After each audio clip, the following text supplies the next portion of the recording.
ব্রাহ্মণবাড়িয়া ২৫০ শয্যা বিশিষ্ট জেনারেল হাসপাতালে পরিচ্ছন্নতা কর্মীদের দিয়ে ল্যাবের বিভিন্ন পরীক্ষা করানোর অভিযোগ উঠেছে প্যাথোলজি বিভাগের টেকনোলজিস্টদের বিরুদ্ধে।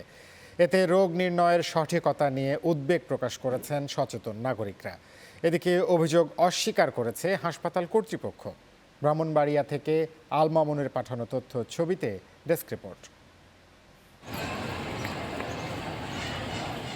ব্রাহ্মণবাড়িয়া ২৫০ শয্যা বিশিষ্ট সদর হাসপাতালে প্রতিদিন প্যাথোলজি বিভাগের শতাধিক রোগী রক্ত বা ইউরিন সহ অন্যান্য নমুনার সিবিসি, আরবিসি, ক্রিয়েটিনিন, এইচবিএসএজি সহ বিভিন্ন গুরুত্বপূর্ণ পরীক্ষা করাতে আসেন।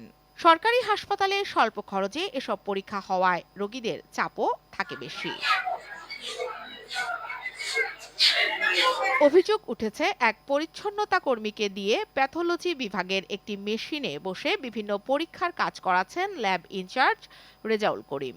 পরিচ্ছন্নতা কর্মী জুবায়ের বলেন, সিবিসি বা অন্য পরীক্ষার কাজ মেশিনে করতে বলা হয়।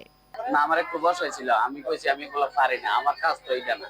তারাও বলছিল আমি করার জন্য, আমি কইছি আমি এগুলো পারি না।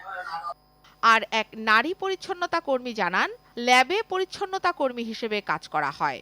পরে কর্তৃপক্ষ থেকে ল্যাবের পরীক্ষা নিরীক্ষার কাজ করতে বলা হয়। আর ওখানে ল্যাব নাই, ল্যাব অন্যরকম হয়ে গেছে। এদিকে বিষয়টি দ্রুত তদন্ত করে প্রয়োজনীয় ব্যবস্থা গ্রহণের দাবি জানান সচেতন নাগরিক। সঠিক ফলাফল আসবে না এবং ওই ফলাফলের ভিত্তিতে যদি চিকিৎসকরা চিকিৎসা সেবা দিয়ে থাকেন তাহলে ওইটা সঠিক সেবা হবে না। তবে এসব অভিযোগ অস্বীকার করেছেন প্যাথোলজি বিভাগের ইনচার্জ রেজাউল করিম।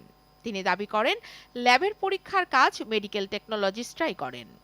তারা মূলত ল্যাব কালেকশনের যে ঝাড়ু মোছা আছে সব দেয়, পাশাপাশি তারা আমাদের যে টেস্ট টিউব যেগুলো আছে এগুলো আমাদের প্রতিদিন যে টেস্ট টিউব যে ল্যাবে যে কাজগুলো হয় ওই কাজগুলো আমরা ওদেরকে দিয়ে টেস্ট টিউব গুলো ধোয়াই।